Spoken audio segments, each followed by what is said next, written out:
Okay? So if it doesn't change course, it's going to be great. It's going to be great. All the denial's going to be gone. You know? Yes? I understand the Andromedans have a version of the story of Enki and Enlil, and I'm wondering if you could tell us anything about that. Oh, that's a long question. Long answer.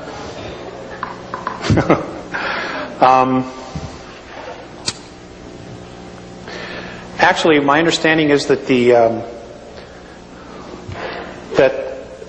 two brothers have really warred with each other over a lot of other issues. We just happen to be one of them.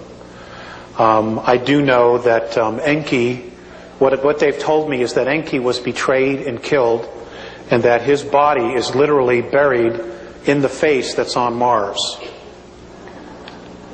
Now, whether he's reincarnated or not, again, I don't know. But that's all I know. Basically, what we have to deal with now is Enlil. But fortunately, you know, truth is starting to come out about all that, and people are waking up and you know, realizing and seeing the contradictions in the Old Testament and even some of the contradictions in the New Testament, and they're starting to question, which is a very, very good sign. You know, Phaseus once said to me, "It is not so important what you believe, but as to why you believe it. And whatever your belief is, make sure that it is worth the depth of your commitment to it." And, you know, I think what we've done as a race is we've accepted a lot of things just on face value without truly investigating it or trying to feel it inside of us. And it's gotten us into a lot of trouble. For example, the Inquisition. You know, the Inquisition was really an attack against women. That's really what it was about the sacredness, the Wicca of women, and the science that they held, the spirituality that they held. That's really what it was about. A lot of men got killed because they were supportive of the goddess worship. You know, and that was a huge travesty on the human race. Just one of many. Next question. This scenario that you're laying out before us exists on this reality, on this parallel reality, or this timeline. What if the Andromedans say about parallel realities where this scenario doesn't happen?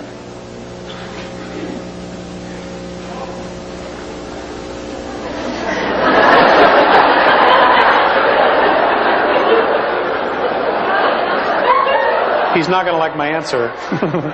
They haven't said anything. I know that there are parallel realities. I know that Earth, that several parallel realities of Earth are already in existence in the higher octaves above us. I know that in one of the realities, the New World Order is already established and exists. And, you know, the Nazi flag flies over the whole world. I want you to know that as third density begins to implode, that all of those realities will be moving and merging into the one. Okay? Because the reality of which those two were created is the one we're on. And all the other ones will be returning to source. Now, they've said that the New World Order will come into reality here, but for a short time. As we keep moving. As long as we stick together, as long as we help one another, as long as we have mutual respect for each other, we will not slow down our process as we move up, you know, into the higher dimension, or just to a higher consciousness of world unity of our free will, not being forced at the point of a gun to do it, or not having to relinquish your rights. You know, I mean, here in the United States, you know, a lot of people are worried about the Russians. They're worried about the Hong Kong police and the New World Order. Let me tell you something, folks. You're losing your country in the courtroom every day.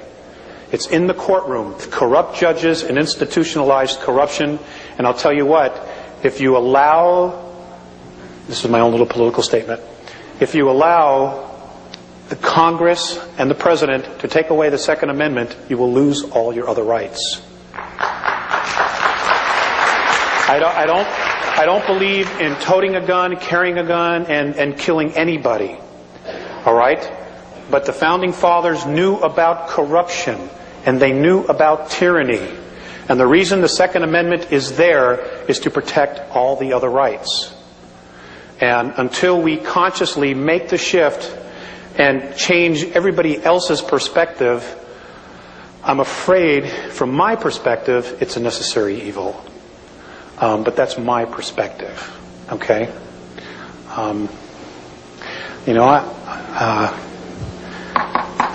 America, you have done so much in such a short amount of time. But you have to understand that when you're a draconian or Orion belief system, there is no such thing as free will, as self-rule in their control. Now, the reason we've been able to get away with it for so long is because, when you look at where we are to the center of the galaxy, we're in the boonies. We're way out here.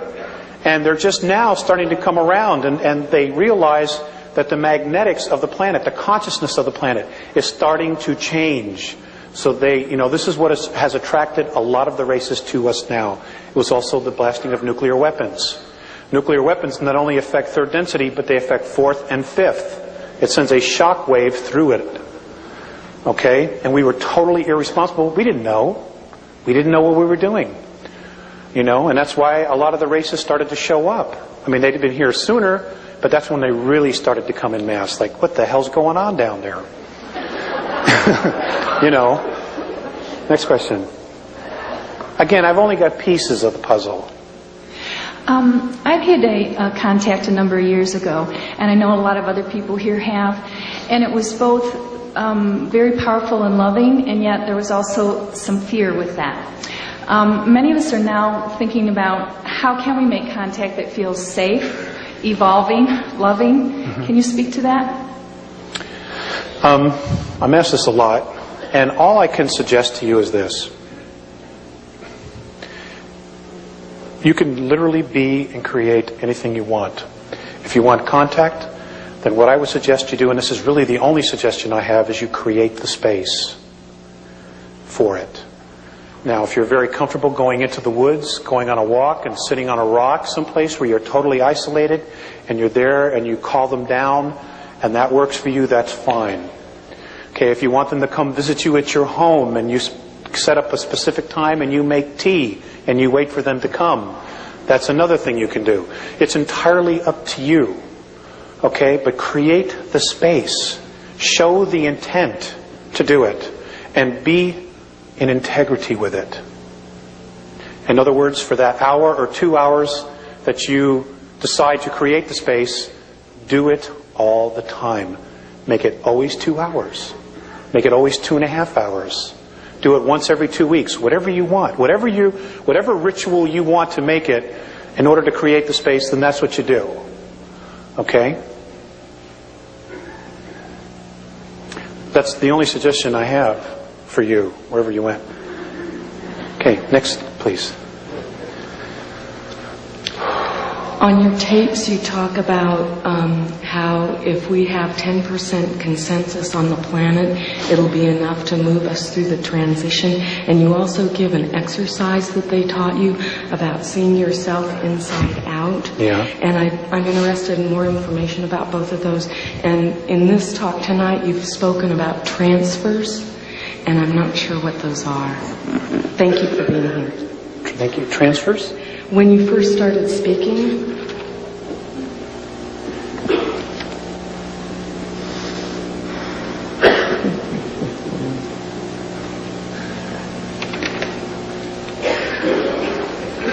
okay, let's go to your first question.